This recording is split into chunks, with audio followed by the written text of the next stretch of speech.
in the early stages of that, and I'm really curious on your insight into where we should be focusing on how to build this community. And I'll present you with how I see what we're going after, because it's kind of a unique sort of angle.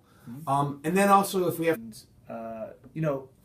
we've seen a trend from companies being completely product and transaction focused to being a lot more customer focused over the last few decades, right? It started with like, you didn't have to have customer service. Like, you bought it, good luck. If you didn't like it, you're screwed. And we've been seeing this transition more towards better customer service is more important. And then like actually going above and beyond to like surprise and delight people became more and more important. Zappos kind of led the way with a lot of that. And now I see community is finally reaching this point where that's the next phase. It's not enough to just like respond to people and make them have a good experience. You actually want to make them feel like they're a part of the company in a way. Like they're coming together, like they're a part of a movement. Yeah. And if you can achieve that, and the companies who have been able to achieve that, they've seen long-term loyalty from their customers, and sometimes they've built billion-dollar companies on it, like the Airbnbs of the world. So I think community is basically how businesses are going to be built over the next 5 years. Like, it's no longer this disparate thing where sometimes you hire a community manager to kind of manage your social feeds or whatever, and that's it. Yeah. It's becoming a core philosophy in how businesses are being built. Right, when you launch a product now, you don't just like launch it and see what people say. You have a group of people who feel like they're a part of it from the beginning.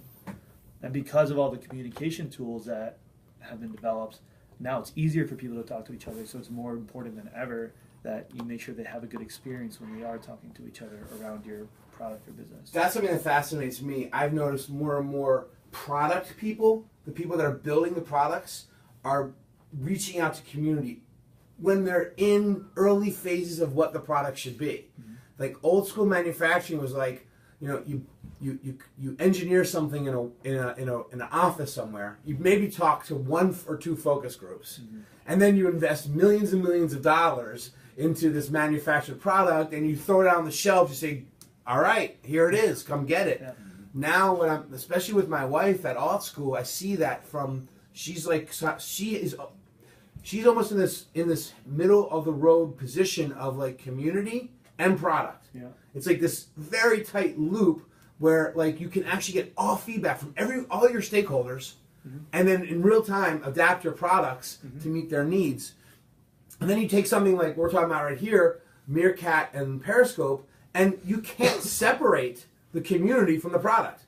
The community is a core element of the product, and because of that, the concept almost of product loyalty does not exist. It's almost just like the people are an element of the product. Yeah. If the people are not there, there's nothing to be loyal to. Right. It doesn't exist.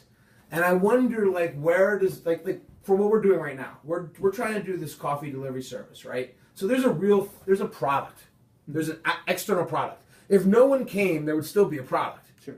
If no one watched or no one broadcast a Meerkat, there's in a sense no product. The question is like, the question I'm thinking about right now is how does someone that has a sort of traditional shelf product, how do they integrate community the way we're talking about it now, which is like from day one across the entire, life cycle of your product and life cycle of your company? Do you have any insights on how a traditional sort of like manufacturer, or distributor kind of works, does that kind of stuff? Yeah, I should preface it with like not every company should or can necessarily get the same amount of value out of community. Sometimes it's like really logical and it makes perfect sense. Other times, maybe not. So you shouldn't necessarily default to like, we have to have a community. Plenty of businesses have been built without that. That's well, not can you build one now? Can you build one now? Is there anyone building a business now that's not heavy, doesn't pay heavy attention to a community? Yeah, there's a lot. I would probably say like anything outside of tech, you'll probably see a lot more of that. In tech, it's becoming more and more prevalent, and tech seems to set the trends for a lot of other industries as well. But that's all to say, you don't like some Periscope and Meerkat are good examples of like they are community platforms, right? The way that people use it is to interact with other people. So community is so core to the product, you couldn't possibly separate them if you tried. What's interesting though is that their communities are what distinguish them, right? So that's a trend now that like products are becoming easier and easier to build. And if you have two exactly identical products, but one of them has a loyal community that has its own culture and a sense of identity and their own terminology and symbols and all that, like Meerkat developed right away, then it doesn't matter what kind of distribution or support or investors or anything something like Periscope has. They're not going to be able to steal that community from Meerkat. They can provide the best product in the world, but they can't same sort of intimacy to maintain that level of intimacy, or you can give up control to your community to drive that intimacy themselves. Like Reddit is probably the best example of that, right? Like Reddit couldn't possibly hire enough community managers to manage every single subreddit on the platform. That would be ridiculous. They actually have one community, maybe I think they have two now for Reddit, one of the largest communities on the internet. And that's because they created a system that distributed control to their community, where the leaders of each subreddit feel an obligation and a motivation to drive that intimacy. They also kind of self-police on the platform. Yeah, it's completely self-policing. It's creating a culture and a system that makes it possible for members of your community to continue to drive it forward, right? And so like TEDx is an example of that, in-person events, right? Like they couldn't possibly host all these events all over the world. It'd take an incredible amount of manpower and resources and investment. But by creating a system that allows the members of their community to go out and host their own events, all of a sudden now they have hundreds of events all over the world. So yes, community can drive growth, and yes, as it grows, it will change. I mean, I think it's important to realize that communities will change as it grows. We're seeing it in our CMX community now, where like when it was 100 people, it was, the people that get value out of a group of 100 people are going to be different from the people who get value out of a group of 10,000 people. And so you'll probably see a lot of your original members like leave, and maybe they're even a little upset. But that's not necessarily a bad thing. That turnover is natural, because as the community grows, it starts solving different problems. And then maybe you can identify ways for a unique kind of sub-community or different experience for those like people who came for that original experience. Maybe you host dinners for your original crew who likes the intimacy, or you create a separate group or something like that. Love it. How does that feel as a founder, kind of going through those growth like pains, I guess, from that perspective, like all of a sudden now you don't have as much control as you had before? Yeah, it's scary. It's like I think Ryan Hoover went through similar things with Product Hunt. Oh, he's still still going through it. And what you see is people start using your community in ways that they want, which may or may not be in line with what you envisioned, right? So we have lots of people posting jobs in our community now, and I'm like, this is supposed to be a discussion community. But then what a lot of people tend to do is like push back and say, no, you can't do that here, when in reality, that's an opportunity, right? Like think about whenever you're developing a product, you want to see what people naturally do. Like what are they trying to do that they can't do? And if they're forcing that use case, if they're saying like, I have to use this platform to share jobs, then like that's a good sign that there's a need there. And if your platform, if you don't believe the community is the best place to do that, you create a place for them to be able to do that. And that's how it worked with Reddit. It started out as one main feed. It was all developers, and then people started asking questions on there. And people were like, whoa, like this is for sharing content and stuff. You don't ask questions on here. That's ridiculous. And instead of saying like, this is a rule, you can't do it, we're gonna have this one stream, they said, okay, well let's like spin that off and make Ask Reddit, which is now the largest subreddit on Reddit. And that's how every single sub-community grows there. It's usually somebody who wanted to use it in one way that couldn't, and so now they can create a unique place to be able to have that conversation while still feeling like they're a part of the larger community. So it's scary because you see people using it in ways that maybe aren't exactly in line with how you initially started it and the value that you created at first, but it's also an opportunity to be able to expand it and create unique value for people.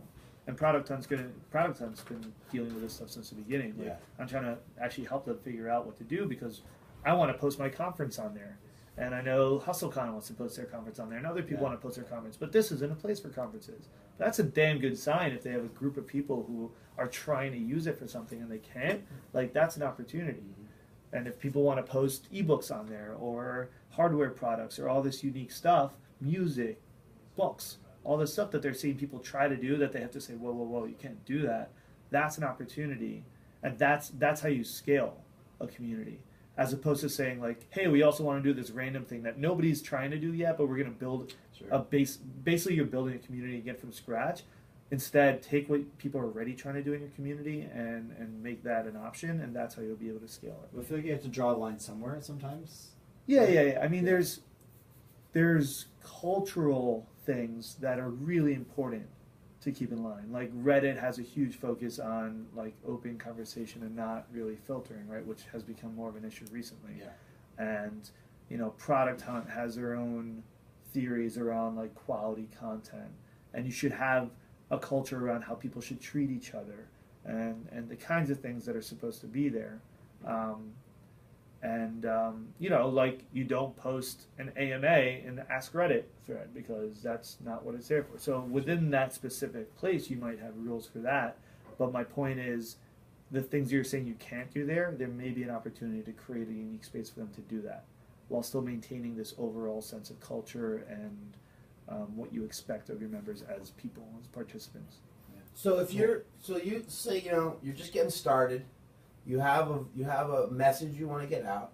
Like we're for the beginner. It's trying to create some momentum on something. Mm-hmm. Do you have sort of like a cheat sheet for? Yeah, but it's not going to be a great cheat because it's going to take you a long time. Okay. Products take a short time to develop. Relationships take a long time. Like you've never met somebody and within 30 seconds trusted them. Yeah. It just doesn't happen.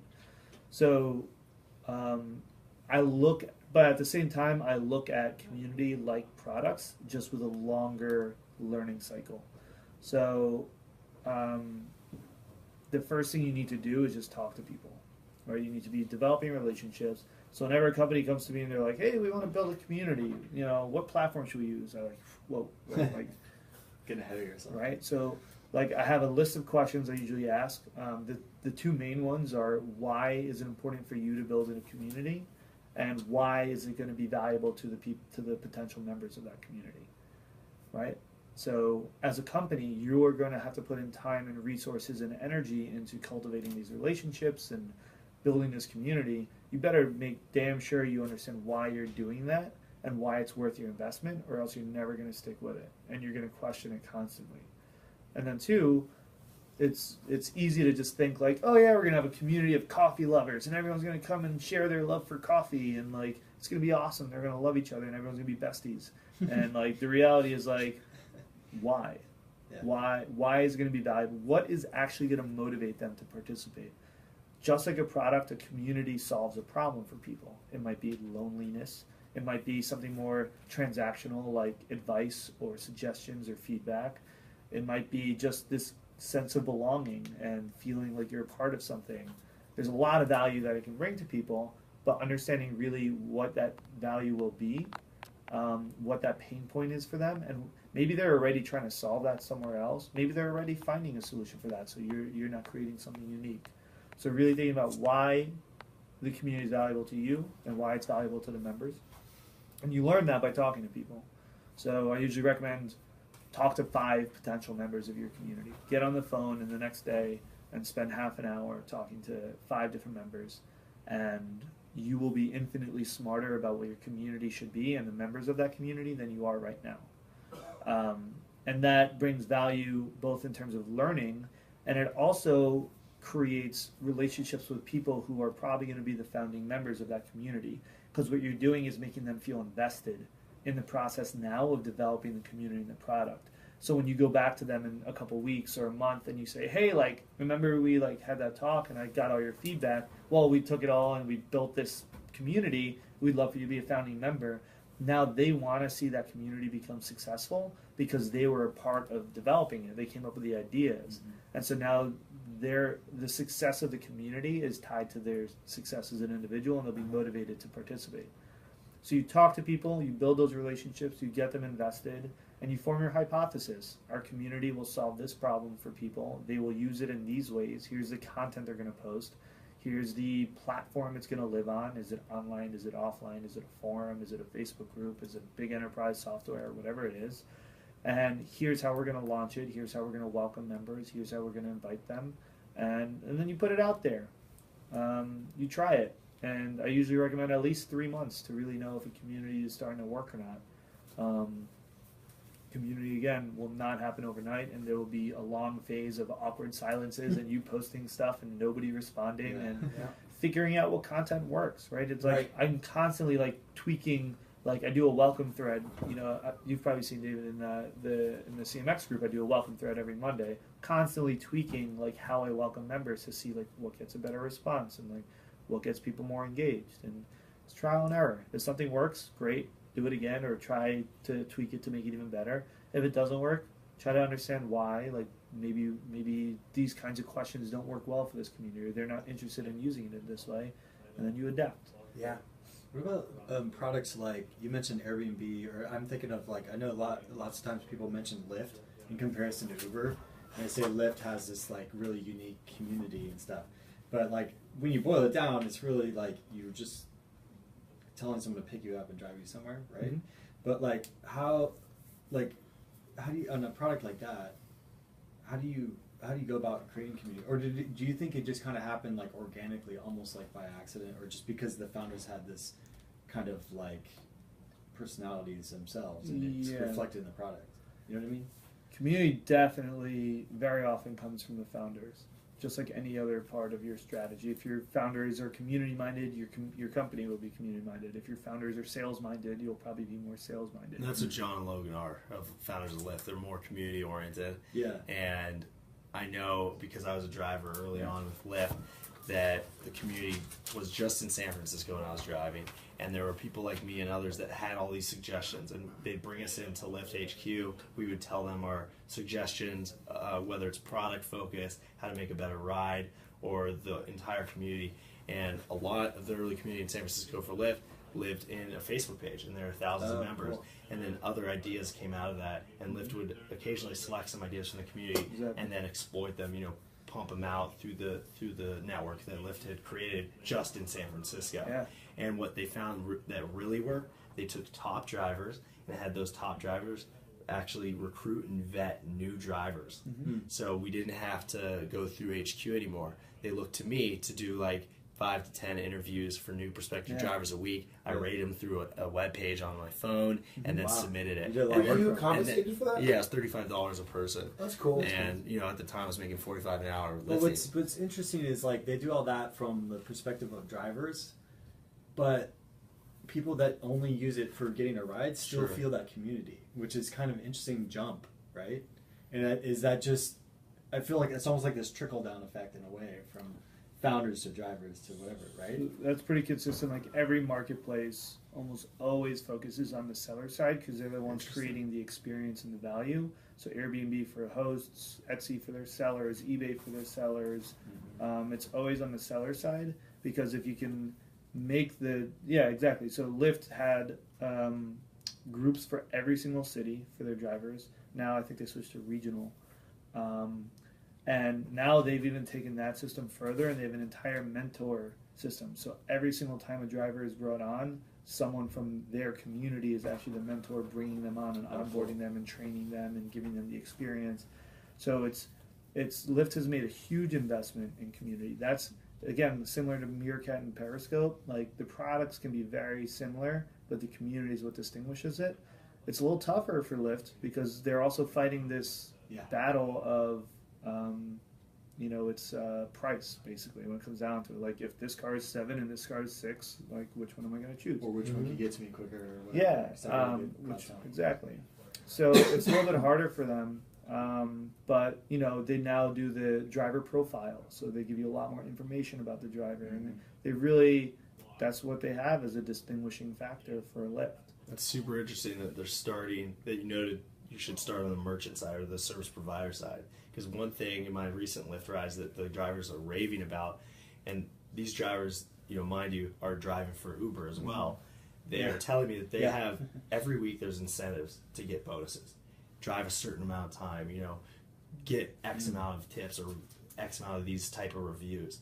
And Lyft is really giving these incentives back to the drivers as a way, to influence their positivity to the riders they bring around, and give out Red Bulls, give out candy. Is there a sense of who's winning in San Francisco, Lyft or Uber? I'm just curious. Driver side, to me, it seems Lyft is like really winning the drivers over, and that's why I'm finding it fascinating that you noted start on that side for the community, because that looks like a long tail play. I mean, think about it this way too. Like Uber has more money, right? And so the game they're playing is let's undercut pricing, let's like try to pay drivers more, give them more benefits or some like things to just make it like a financial short-term gain, which is gonna work in the short run. But unless they kill Lyft in the short run, they're not going to win with those tactics in the long run, obviously, because you can't maintain that forever. Right. And what's the long-term value is loyalty and community, right? If the driver identifies, awesome. right? So if you look at community psychology, there's very clear things that you can see Lyft doing really well.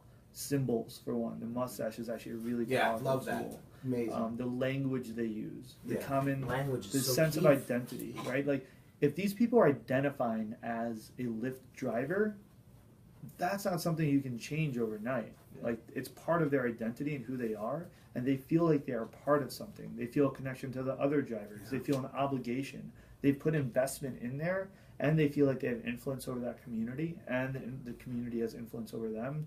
That's something that's not going to change in 10 years. Mm-hmm. Yeah. I've been thinking about this project we're working on, Coffee Rush Me. So the model right now is that we want to do like a case or more of cold brew coffee delivery in single servings to businesses in Soma. And like I've been thinking about what's the culture. I don't think it's about people that like coffee. I think it's like almost an extension of the Founders Dojo culture. Like we want to be the welcome wagon. We want to be the like, hey, you're part of this startup culture. We're fueled by coffee. This is our vehicle to connect with you. But what we're really about is what's going on right here in Soma. And when you're part of our community, you're part of this community. Yeah, you can drink coffee with us. It's great. Drink coffee with us. But what you're really getting is an extension of what we're doing here and becoming part of that.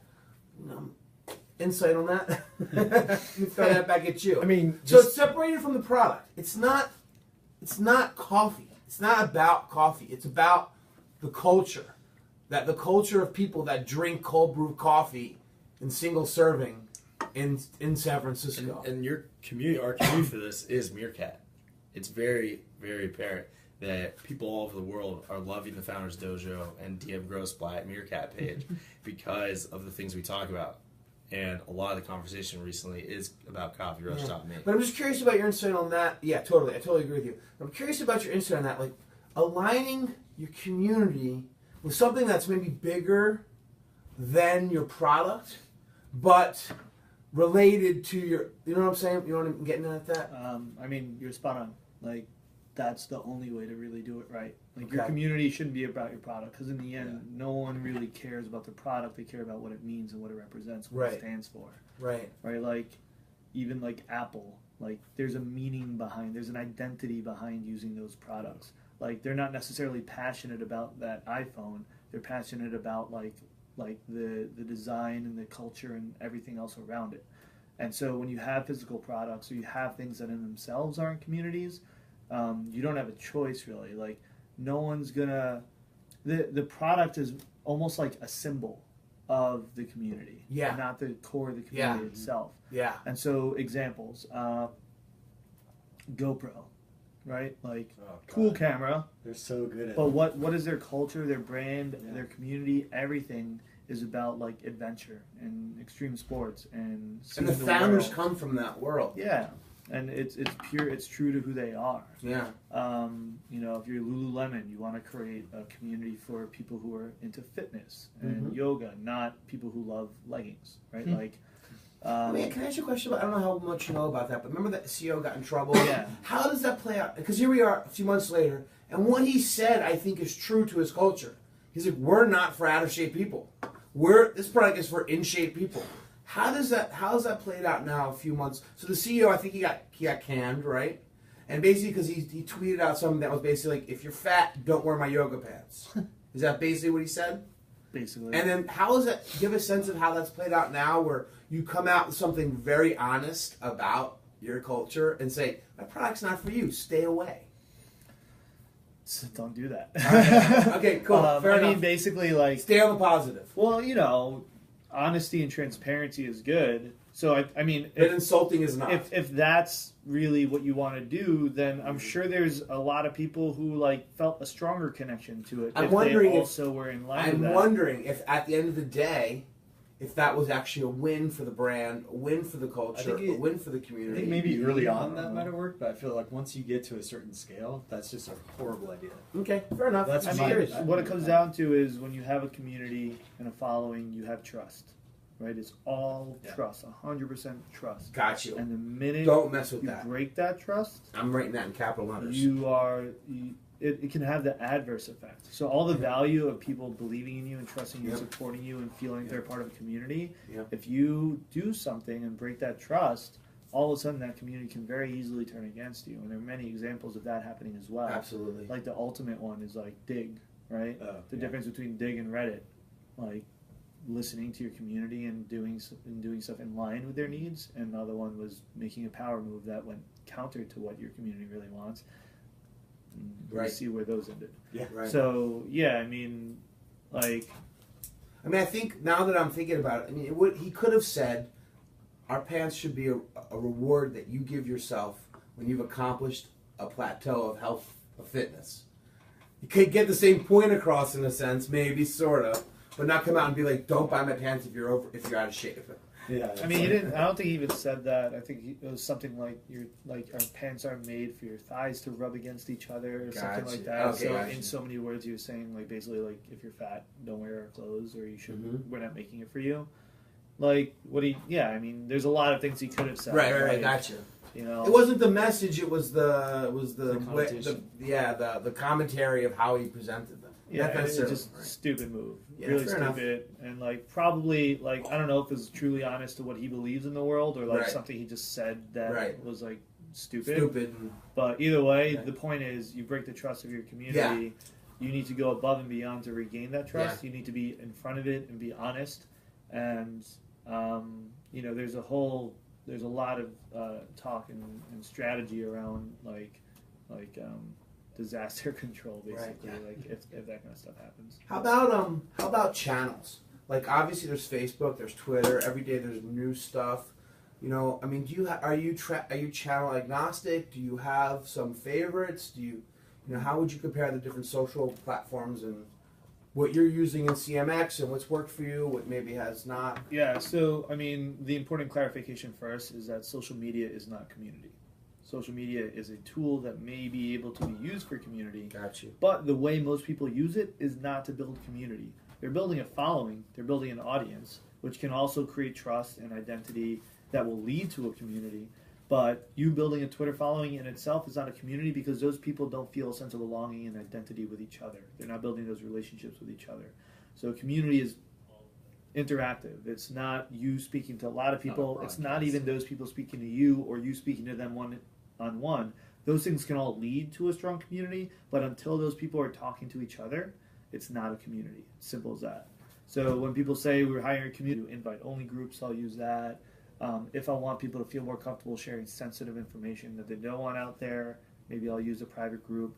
The CMX group I'm doing now is an open group, and the value there is you reach a lot more people, and the content goes into people's feeds a lot more. Yeah. So it's a lot more engaging, a lot more. How do you feel about pages versus groups? Pages are not communities. Don't deal with a page and run a community. I don't think I've ever seen a page that's actually a community. Gotcha. It's an audience building tool. It's a broadcast tool. You're broadcasting. Got you.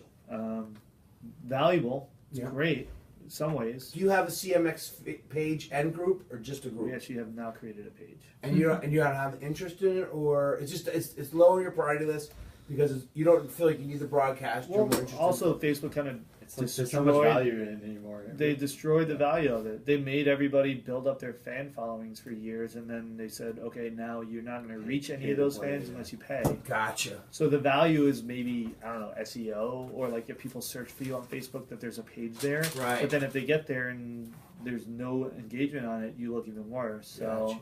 it's kind of just a shitty situation. They really it's pretty miserable what they've Drop the ball done on with it a that. little bit. And it's interesting that I think groups are actually becoming extremely popular, and I'm seeing more and more people using them. But Facebook has done literally nothing to support it. If there are any developers out there that want to help me build tools for that, we have a lot of needs around Facebook groups that we want to build because Facebook isn't building them. And there's an API that you can use to pull in all that data. That's cool. Oh, fascinating. I didn't know that. Yeah. So you can pull all of your Facebook group data out? Yeah. Oh, that's helpful because that way you at least have a backup in case things go bad. Right, we've manually looked at it. So if you look at analytics for community and you want to see who are our most active members, what content is driving the most conversation, what does our member growth look like over time versus people leaving, who's staying, and then even CRM, who are the members of our group, how are they connected to each other, things like that. Just none of that exists for that, and it should. So we have a pretty decent community around Founders Dojo, right? Sure. And what I actually am thinking is Coffee Rush is sort of very similar to the Founders Dojo community. You ever run into this where it's you have a couple different brands, the communities kind of overlap, you're almost gonna cannibalize yourself in a sense. Have you run into that anywhere yet? That kind of thing. And how do you effectively integrate a new community that already incorporates an existing community? Did that even come out as a question that makes sense? I probably wouldn't do that unless it was a natural, organic extension of the original community. Right, so I would imagine Coffee Rush, the community we're talking about making, is an extension of the Founders Dojo community, in a sense. Same people. Came out of it. Although maybe Meerkats, came out of the dojo. But maybe what I'm thinking is we have to find a differentiator. Why is it different? If we can't figure out why it's different, then we don't. I think it is different, and we'll have to figure that out. Well, like I said before, you have to understand who are the members, what's the value, what's actually going to motivate them to participate. Yeah. What is the common identity and problem that's bringing them together in this community? And if that's different, then those should be different communities. If they're exactly the same, then make them the same. Right. No, they're not exactly the same. There's a question on the Founders Dojo stream. Yes. This guy Kimbro says... That's Steve. Sorry.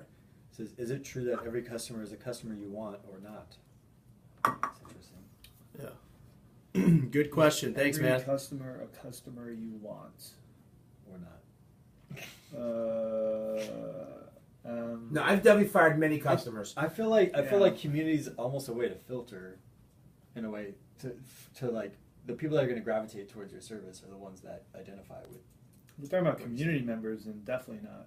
Yeah, right. For sure. Just stopped in. But their community members can also be customers. Founder of Meerkat. If you want to say anything about his community, Hey, I think this is an amazing community. This is amazing. They're building an amazing community. This is probably the best community I've ever been part of, and there's a couple things about this community that are very interesting to me. One is this is the simplest, most amazing way to build endless content. Mm-hmm. I mean, you've written many blog articles. I've written blog posts. I've tried every type of content there's out there, and they're usually very painful and take a long time to create. Mm-hmm. And they go nowhere. Yeah, this you press record, and you can have deep content for hours. Mm-hmm. So, what is that? What is content creation to community? I mean, where does that, how essential is that? What does that do? What is live streaming video content? What is the content? I mean, every community is content. Even offline, it's content, right? It's talking to people. It's creating an experience for people to come together. Online, it's the same. So, you look at Twitter, you look at Instagram. They all created these unique ways of conversing that it was almost like a new blank canvas in a way that people were able to kind of create their own culture and language and stuff on. And you immediately saw that with Meerkat, is people creating their own language around it and their own culture and the way people are using it.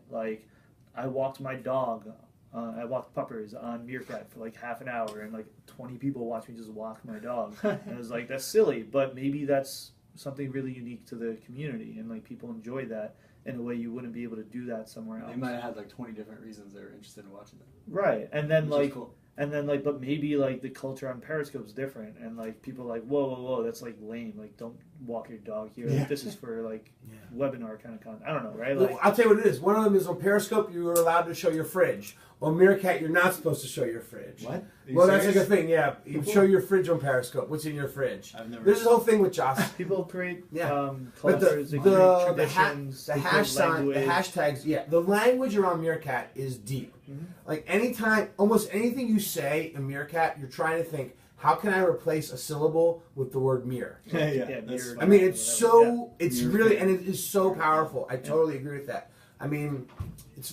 but it's just, So I there's guess, something like, about communities- this community that's community's very like tied unique. to brand in a lot of ways too, Mm-hmm. right? So Yeah. I feel like if you compare Meerkat and Periscope as consumer products, just even those names alone, like I feel like Meerkat is just so much more interesting. Like Periscope, just like to me, it sounds like a B2B like enterprise product. So here's another interesting thing: is in like community psychology, one of the biggest factors is membership and boundaries.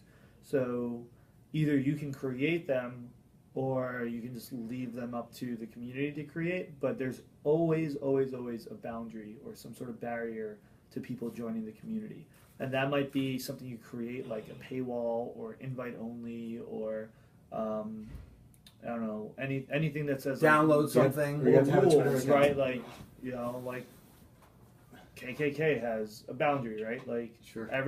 whether it's a good or bad community, you have like, here's who belongs and who doesn't. Sure. And if you don't define that, often the culture will. So there are people who feel like they belong when they join Meerkat, and there are people who might join and say like, what the fuck is this? Like, this isn't for me. Yeah. I'm gonna leave. That's a boundary that's created by the community and the culture. And that's also really powerful for the members of that community, because that makes them feel like they belong just because other people don't. Yeah, it's really interesting too, because you think about like a television network. Like, I don't think of NBC as having a community or a culture. I think of them as being whatever. But you can take a next generation TV network like Meerkat. It's wrapped in a blanket of culture and wrapped in a blanket of community. It's like, it's interesting to think about that for a second and be like, well, this old way of broadcasting had no community. This new way of broadcasting, it's all about community. Yeah, I think it's. I mean, look at Twitch. Yeah. Billion-dollar company, 100% community, and all I did was basically create a new kind of content experience. Yeah. That.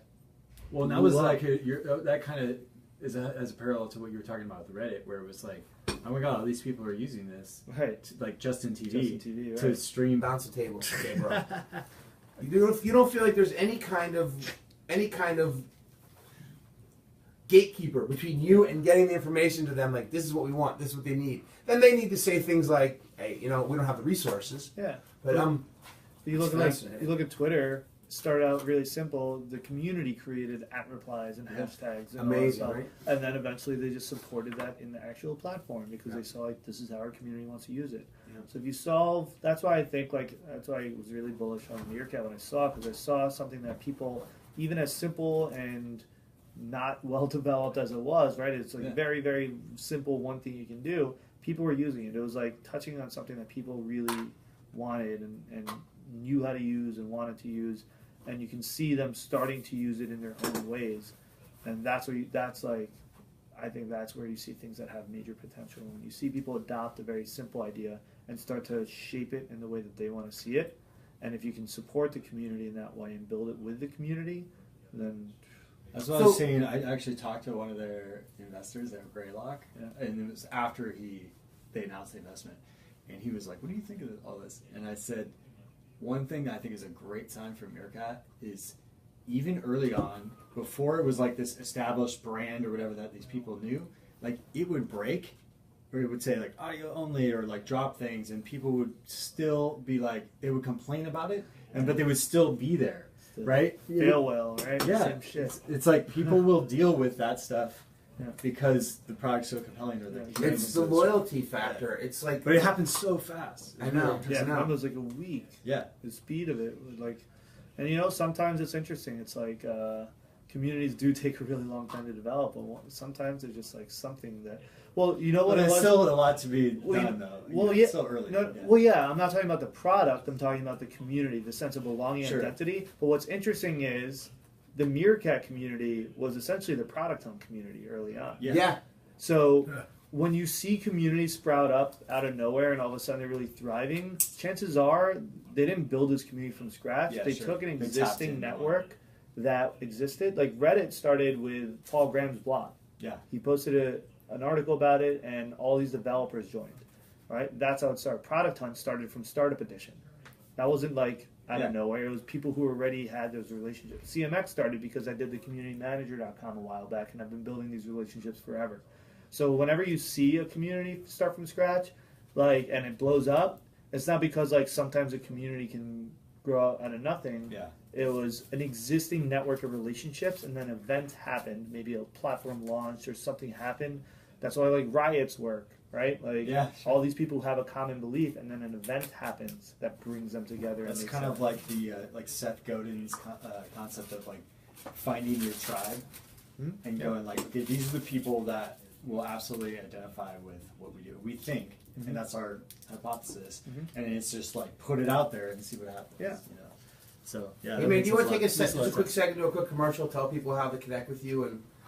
You know, if they want more, because this is ridiculous. I mean, look on the board behind me. I'll tell you something interesting about this. This is really good. This is true. This happens in Meerkat, so I'm not saying this is an anomaly, but it's just slowly but surely people are not dropping off. Just more and more, because the information you're giving is really amazing. Good.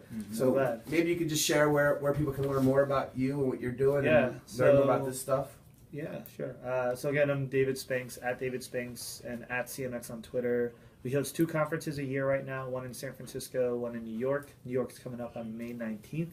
We have like FBI agents and nuclear submarine captains and the founder of Meetup and this founder of Daybreaker and General Assembly. Can you still get into the New York one, or are you sold out? We have a month left. There's still tickets left. Some of the workshops are sold out, but the event is still available. And basically, it's a whole day dedicated to this stuff from people who are a lot smarter than me. There's social psychologists. We have founders who have built thriving communities. We have the community professionals who have been doing this for decades, sharing very tangible, specific strategies around how to do it. So it's a really good time. And then you can check it all out on cmxhub.com, where we also post tons of case studies, articles, interviews, all to like learn more about how companies are doing this stuff. Yeah, I didn't go to the one in San Francisco, but I watched like all the people were flipping out over the conference in San Francisco. Yeah. People were saying things like, "This is the best conference I've ever been to." Mm-hmm. I just heard the greatest thing I ever heard. And John, listen, please don't leave this on the table, man. Can I just time out? So everyone knows John Rusher walked in here. He walked in with his lunch. I specifically asked him not to put it on the table. He specifically said he wouldn't put it on the table. And guess what? His lunch is on the table. I'm just pointing that out. Hey, can I ask something that I thought of like a while back? You said something and it made me think of a question I forgot to tell just now. But do you think it's fair to say that community oftentimes taps into particular like very like human emotions? Do you think that's kind of like the core of like what a community is? I have a belief that every single person on this earth is looking for a sense of belonging. Mm-hmm. And if they say they're not, then that's the sense of belonging that they're looking for. Yeah, sure. And so they want to be alone. Yeah, they want to be part of the loner community. Yeah, right. Like I don't believe anything. You're like, well, nihilist. Yeah, you can't get away from it. Yeah, exactly. So honestly, and that's why I do what I do. That's what excites me about it. Is I think everyone. That's like, if nothing else, if you have a sense of belonging, you become more confident, you feel happier, you feel like you have people behind you, you're not alone. Yeah. And if we can, like, I've done that for people and I've seen that impact. And the coolest thing about CMX is now we're helping all of the people who build communities, like thousands and thousands of people who build communities, do that for all those people. Mm-hmm. So like the exponential impact of what we're doing is like, that's what like gets me really, really excited. It's kind of meta in a way. Yeah. But at its core, we're all sensitive for that sense of identity and belonging, like we're part of something.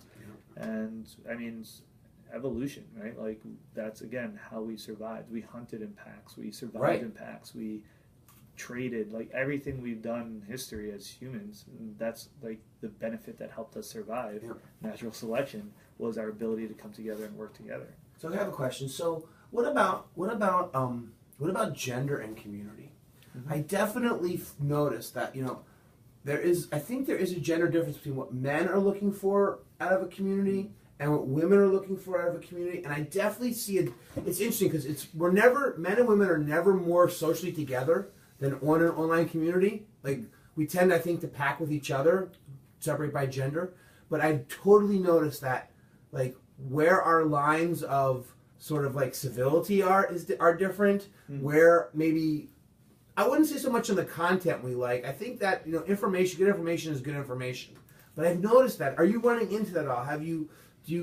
Is that an issue you're addressing at all? Like, either things like demographic differences in a community, or gender differences, or locations, any of that, any insight on any of that stuff at all? Because basically you build a global community now, right? Mm-hmm. I mean, so you can't not. Yeah. You press record and it goes out to the world. Yeah. That's a good question. I mean, there are good examples and bad examples. There's the whole like Gamergate. Yeah. Shit, which is just like. But you had some leading independent gamers that came out on the right side. Tim Schafer and these other guys came out and were like, "Hey, listen, this stuff is wrong, and what she's saying is right." The point is, yes, community, again, is everywhere, and gender is at the core of a lot of communities. Like, some communities are defined by gender. There are women-only groups. There are men-only groups. And then there are groups that aren't specifically saying it's for men or women, but clearly the culture makes one feel more comfortable than the other. And that's the whole thing in Women in Tech, right? It's not so much about, like, men don't want women here. It's about creating an environment where they should feel comfortable and welcome, and identifying the things that are happening in the community, in the culture, that makes them feel less welcome, or like they can't identify with it, and trying to change those things. Right. I mean, it's tough because there's this thing. There's transparency, and there's civility, and transparency and civility will often bang heads with each other. So it's just interesting. I think I've often described you as a thought leader in this, and I think you are. I think no one is really digging into as deep in the theory and the academics and just what is all this about. And it just is interesting. I think we have a long way to go before we understand what the heck we're doing here. Yeah. I mean, it's so easy now to touch people all around the world through social medium, but yet none of us have been trained to do it. Yeah. We don't know what the heck we're doing. It's brand new. We don't know who we're offending, who we're not offending. Yeah. Who we're speaking to, who we're not speaking to. I guess there's definitely roadblocks. I don't want to be the lemon guy. I don't want to tweet that wrong thing, and it's scary. You're out there producing content all the time. You're just trying to infotain. Yeah. I mean, it's like, communities are built on people taking a stance on something, right? Like, you have to be strong about stuff. Like, when we started CMX, like, there's so much confusion around social media and community that I would literally put on our conference site, like, this is not a social media conference. And a lot of people message me. It's just like, what does that mean? Like, why do you have to write that? Like, we can go too. Like, yeah, you can come, but we're not going to talk about that. Yeah. And, like, it was really important for me to make that stance because I wanted to draw a line. Like, do you identify as somebody who's building communities, or do you identify as somebody who's strictly just, like, working on social media? And I believe that those are different roles, and we took a stance. Now, there are people who will take stances on things that the general public does not believe is very moral. Like, again, like KKK is a community. Do you believe in why they draw that line? Probably not, but they do, and there are people who do. Nazis were a community, right? Like, so there's a moral spectrum of, like, where you sit on that moral spectrum of, like, in relation to the line that they draw. But every community has a line, right?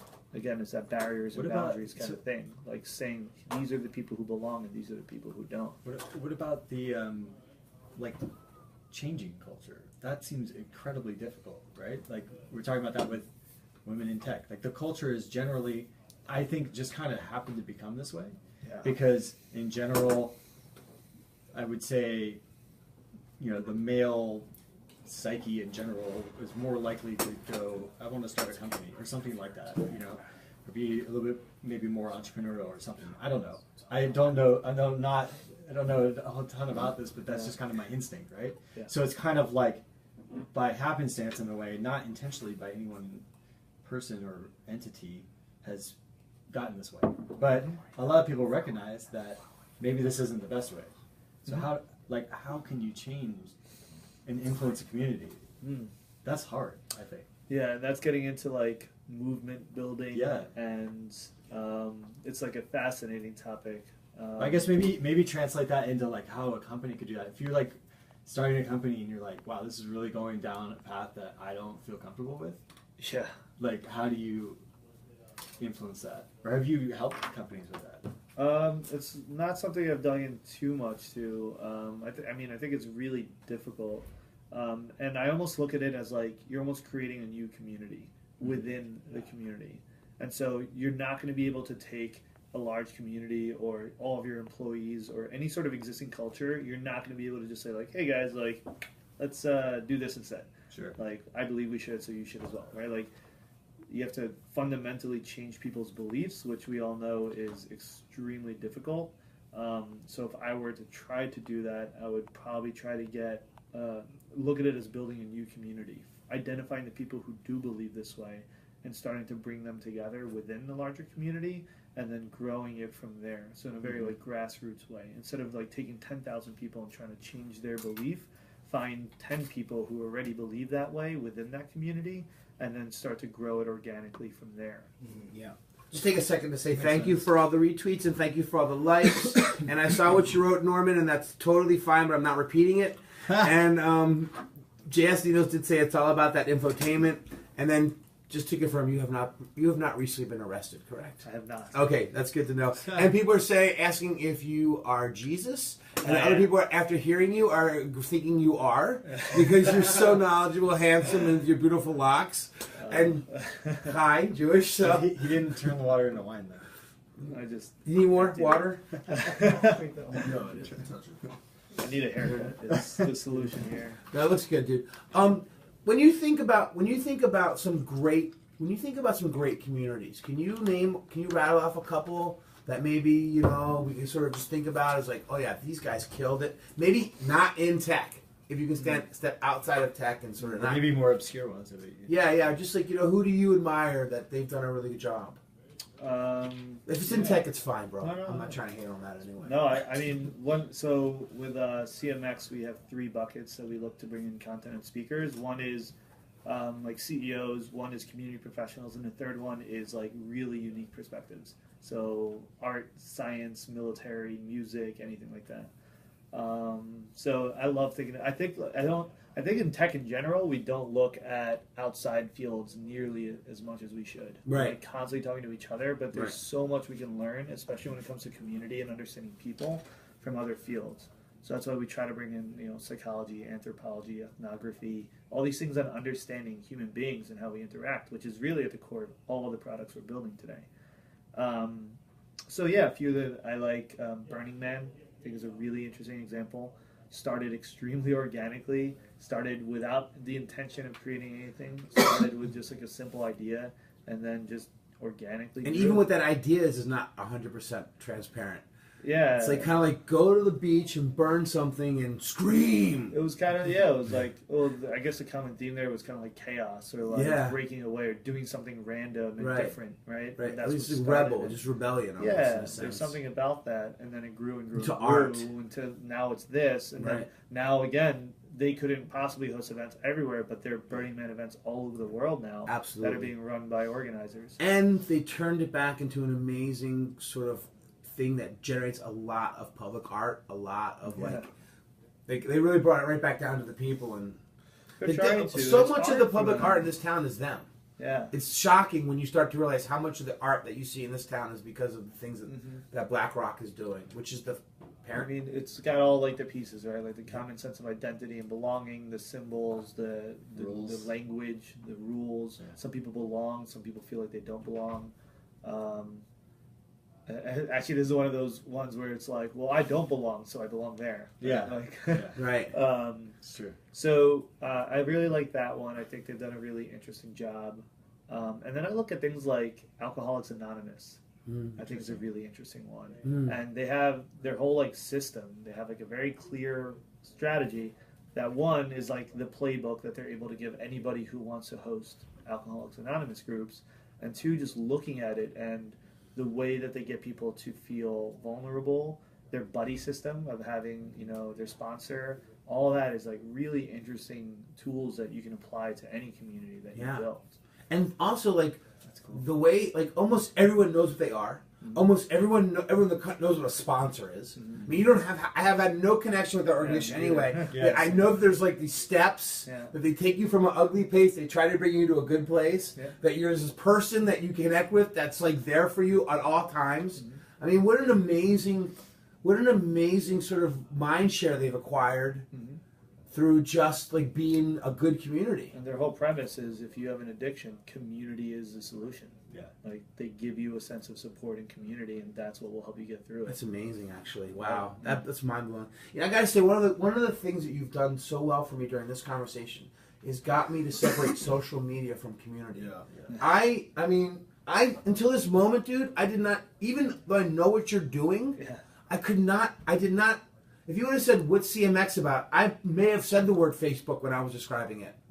You know, I would not have gone like, well, if it wasn't for community, we would have lost the Lions. I wouldn't have started with that, right? I wouldn't have started with, we would have never, you know, gotten out of the trees. But now after this, I mean, I love this because you're really putting this in sort of a evolutionary perspective. I feel like social media, like you said, they're tools, and they're probably tools that have helped people accelerate the process in some ways, right? Or just make it more accessible for more people. And like, I love social media. I use it constantly. It's what like established my career. It's what made me really excited about this, right? Like when I was younger, I would host forums and stuff and like be in IRC chats, and like I was in like poetry communities. Like I was really active in communities, but then like social media started coming out. Like Facebook started growing a lot, and then Twitter came out, and I was just like, that's fascinating me because all of a sudden people were able to interact on such a scale that like we never really knew before, and in completely different ways. And what that did was create this opportunity for communities to exist in a completely different context, right? Like evolutionary, we are who we are now because we're used to being in person and talking to each other in like small groups for the most part.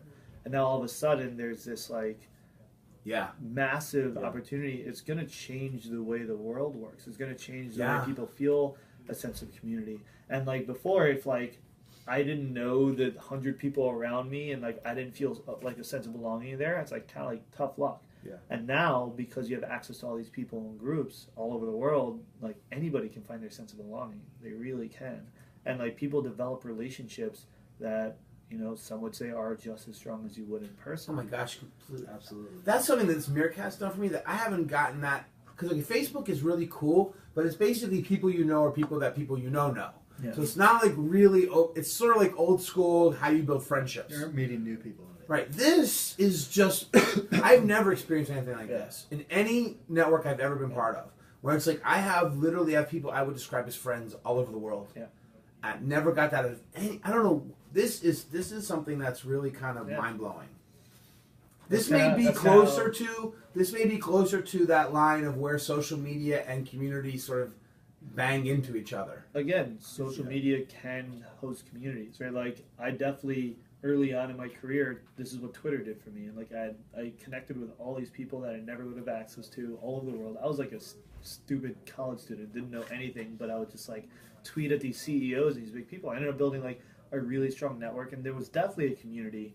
It wasn't as defined as like you were all members of this forum or of this group, but there were people on Twitter that I would constantly interact with, and they would constantly interact with each other. And you see these like nodes, like if you looked at it on like on a graph or something, and you saw like all these nodes and how often they're interacting with each other, you'd see a condensation of us all talking to the same people. There's definitely a sense of community there. The point is that's not how most companies are using Twitter and Facebook, and so that's where it gets really confusing because they say we're building a community, you know, let's get 70,000 followers and let's scream at everybody. Let's broadcast.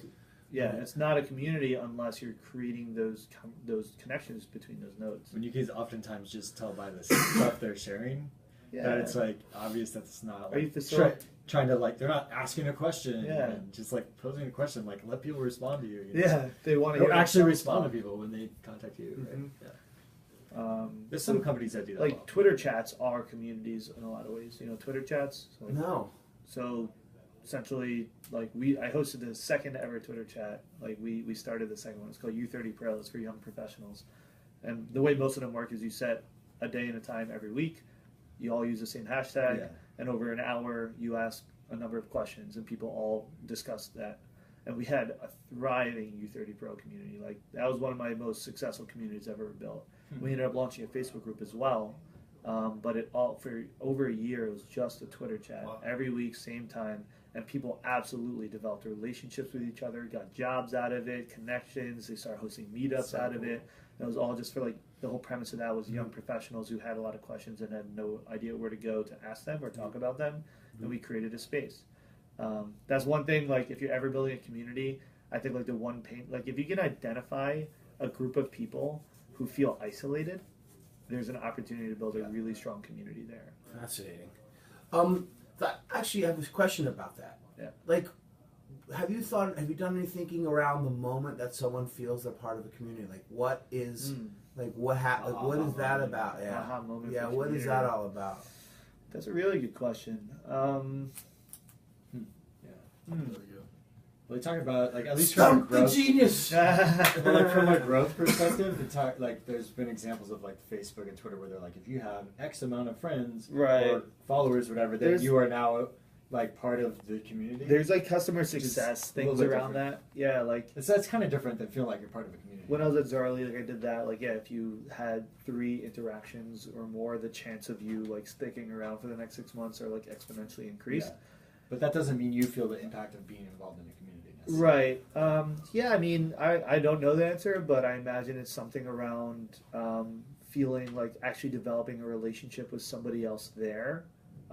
For a lot of our members have reached out to us after like they posted something and got a lot of responses from people that were really helpful, and they felt that support, and they felt that like the people were there to back them up and help them. Yeah. They would send us an email afterwards and just be like, just want to say like thank you for hosting this community. Like I was blown away by the response I got there. I'm interested in those metrics. I want to try.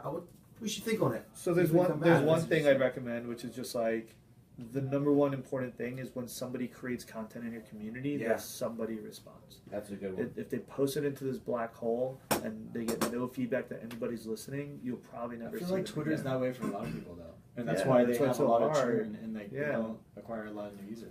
Everybody, still a lot compared to like Starbucks. Everybody just wants to feel special. Yeah. You know, everybody just wants to feel important and that somebody is listening to them. Yeah. And if they post something and nobody responds, they feel bad.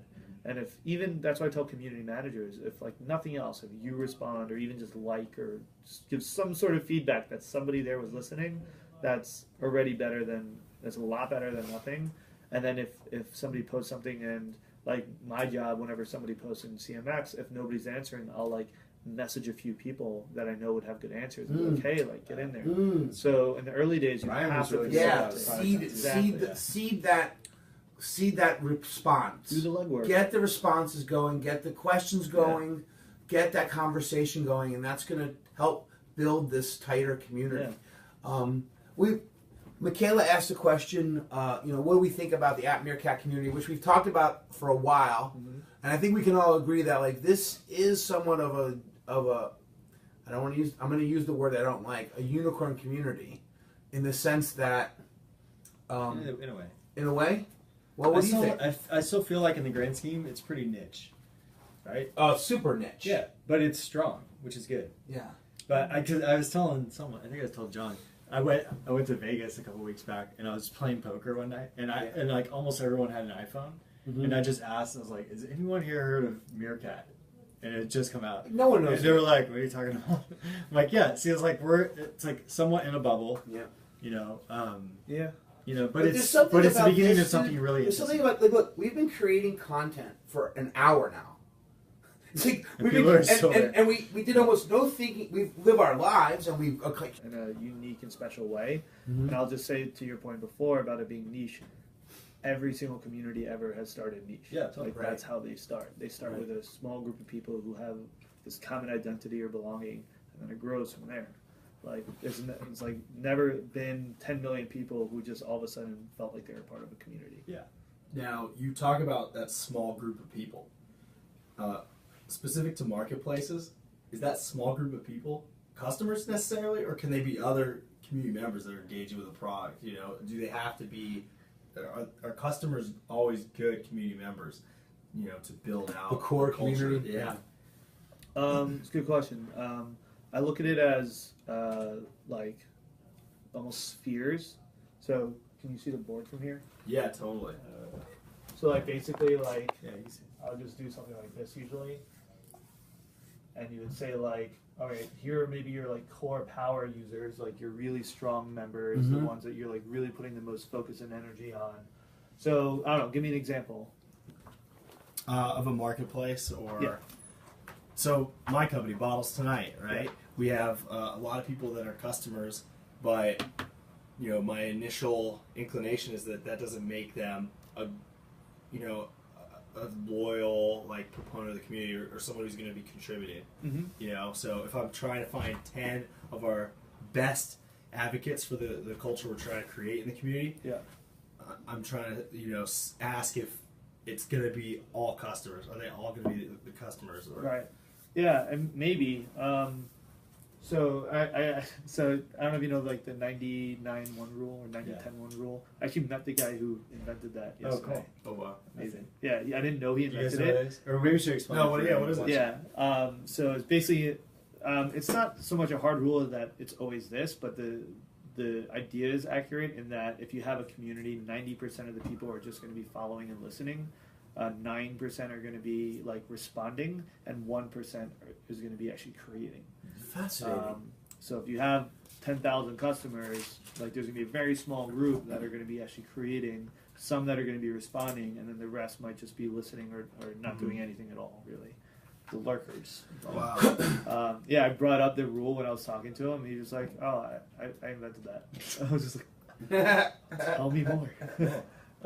Yeah, he pulled that from. He was like one of the founders of Answers.com, and he like worked on, I think Dig and like a bunch of other community platforms. So they pulled in all this data and looked at how the distribution looks like, and it was consistent in all of them. That's So fascinating. I think we're going to be publishing a lot more data from him soon. That's very cool. That's excited. awesome. I And started where- geeking out. Where can people get the data? CMXHub.com. CMXHub.com. Nice. You should write CMX. Can you write CMXHub.com right next to that the circles?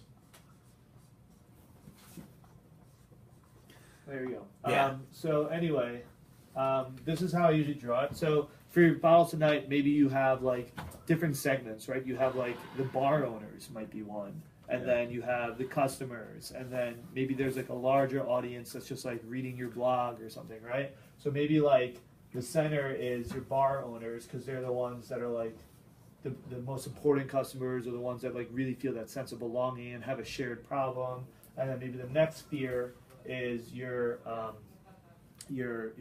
the customers at the bars or something like that, right? The people who are actually going to use the service.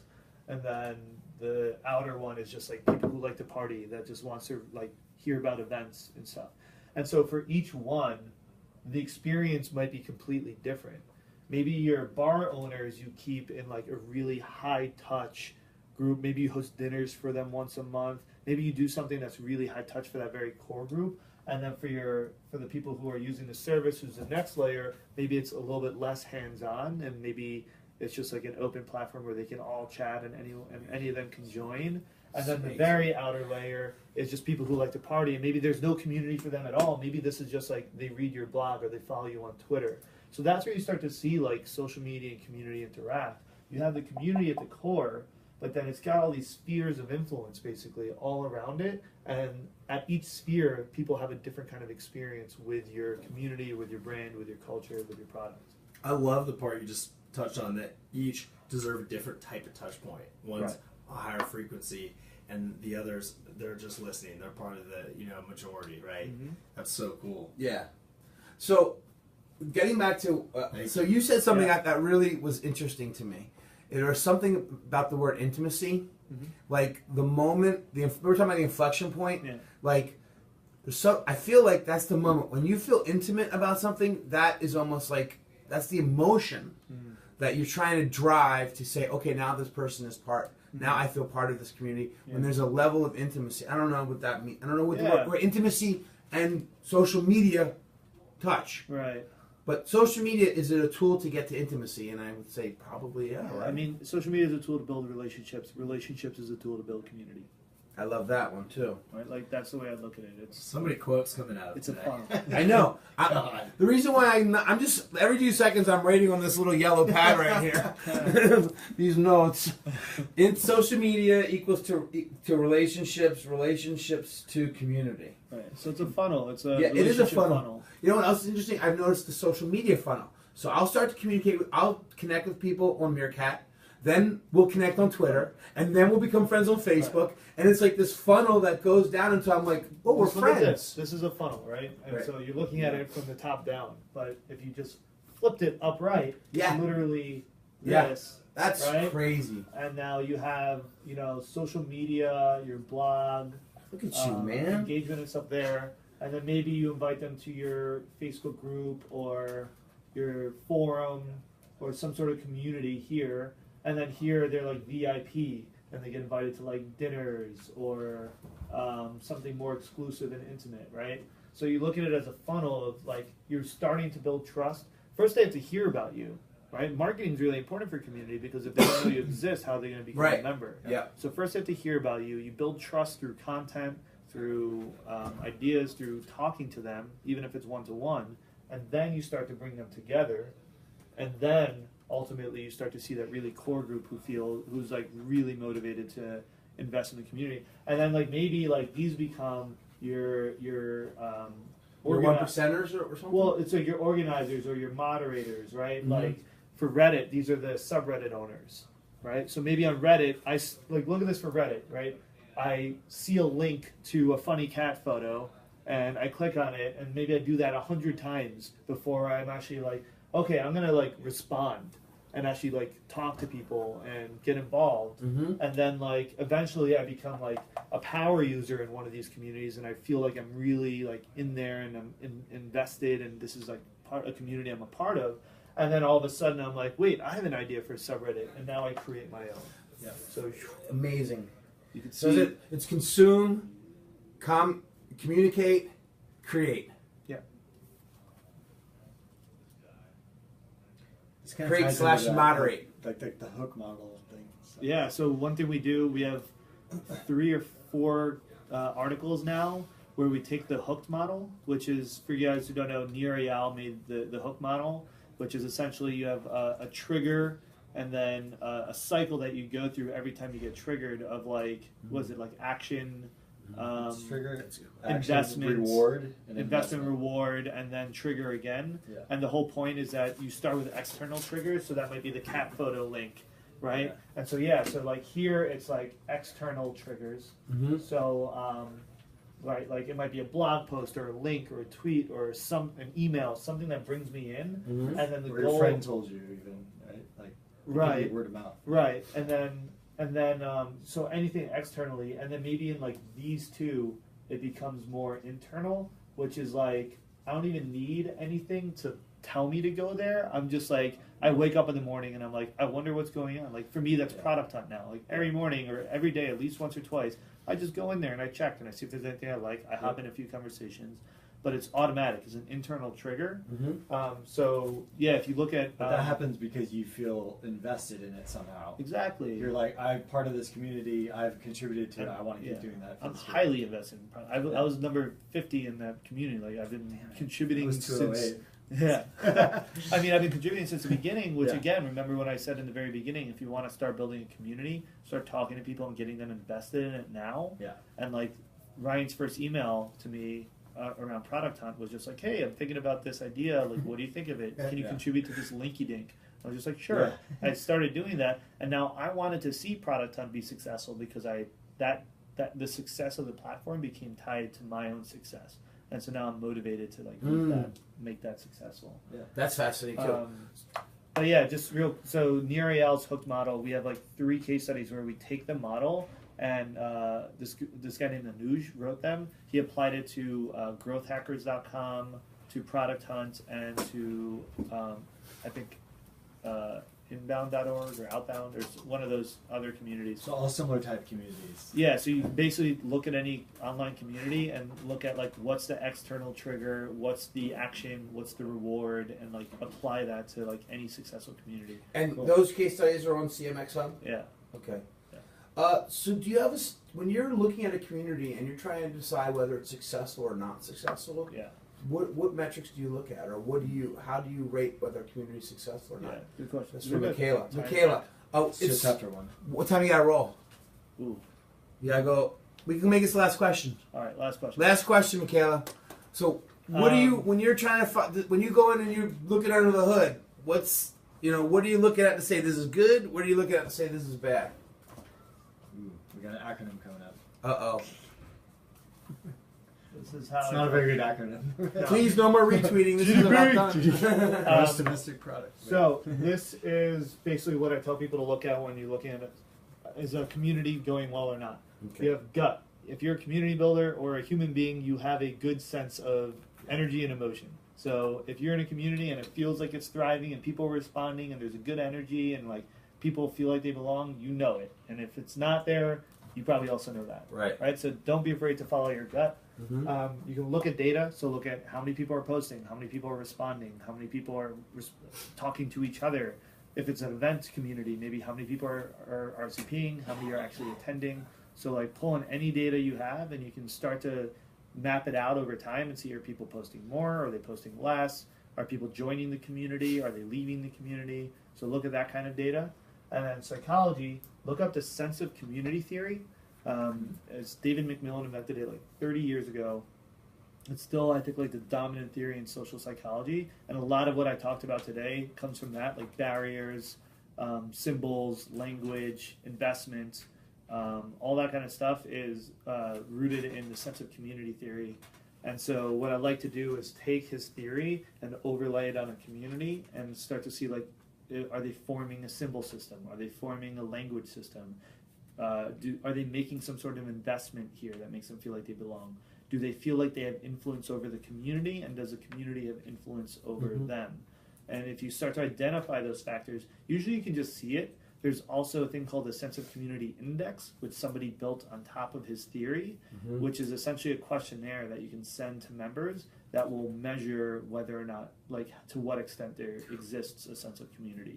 Dude, you're just too much, man. You're amazing. I've known this for a long time, but you are the thought leader in this. There's no one that I run into anywhere who is as passionate, as knowledgeable, as informative and innovative in the thinking as you are, dude. Yeah. And I am so thankful that you're doing this, dude, because I do feel this is the future, and I do agree with you. This is the same thing we've been doing since we climbed out of the trees, and we got to get better at it. Yeah. So, hey, so are you available for consulting or anything like that, or are you just maybe once in a while if there's a project I'm excited about? If I can't help, I know everybody who can. Right. And so feel free to reach out. Yeah. We do a ton of events. We do workshops. We do education. We may be building a school soon for all That'd this be stuff. a great idea. So, dude, you just schooled us.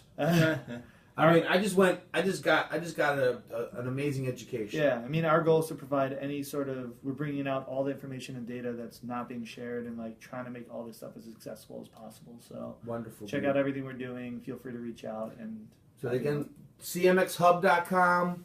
Follow you on Twitter at CMX, and also you got a great Facebook group, which I love. Yeah, look up CMX Hub on Facebook and Right. you'll find the group. Right. And I'm in it. I need to get in. yeah, that's it's a thriving awesome. community. It's really active. I think you probably post something amazing at least 2 or 3 times a week. Okay. I gotta go. All right. Thanks, dude. Thanks, everybody. All right. Bye-bye. So That was I'm great. shutting down the Founders Dojo feed, and we're gonna continue the day on the DM Growth Splat feed. So if you want to keep, I'm probably gonna go out to lunch right now. You can join up at DM Growth Splat. I'm gonna talk to hopefully John Rushworth about our next step on building community for Coffee Rush Me. Thanks, guys.